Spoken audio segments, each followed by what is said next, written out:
కర్నూలు మహిళా police station SI Kiran కుమార్పై ACB అధికారులు దాడులు జరిపారు.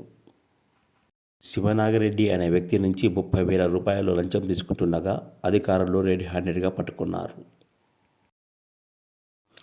ఏసీబీ అధికారులు సోమన్న, రాజా ప్రభాకర్ ఆధ్వర్యంలో దాడులు జరిగాయి. 99/2025 అంటే లేడీస్ మహిళా హరాస్మెంట్ కేసు నమోదు చేసినట్లు, తర్వాత డౌరీ యాక్ట్కి సెక్షన్స్ కూడా ఉన్నాయి దాంట్లోనూ.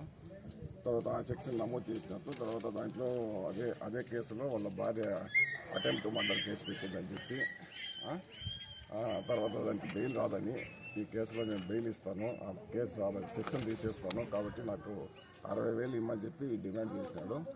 60,000 ఇమ్మని చెప్పి ఫస్ట్ డిమాండ్ చేసినాడు. లాస్ట్కి 30,000 ఇచ్చేటట్లు కుదుర్చుకున్నాడు. ఈరోజు 30,000 ఇస్తుండగా రెడ్ హ్యాండెడ్గా పట్టుకున్నాం అతను ఇంటి దగ్గర. కంప్లైంట్ వచ్చి శివనాగిరెడ్డి పేరు వచ్చి, నా ఊరు వచ్చి ఎనగంట్ల విలేజ్, బనగానిపల్లి మండలం, నంద్యాల జిల్లా.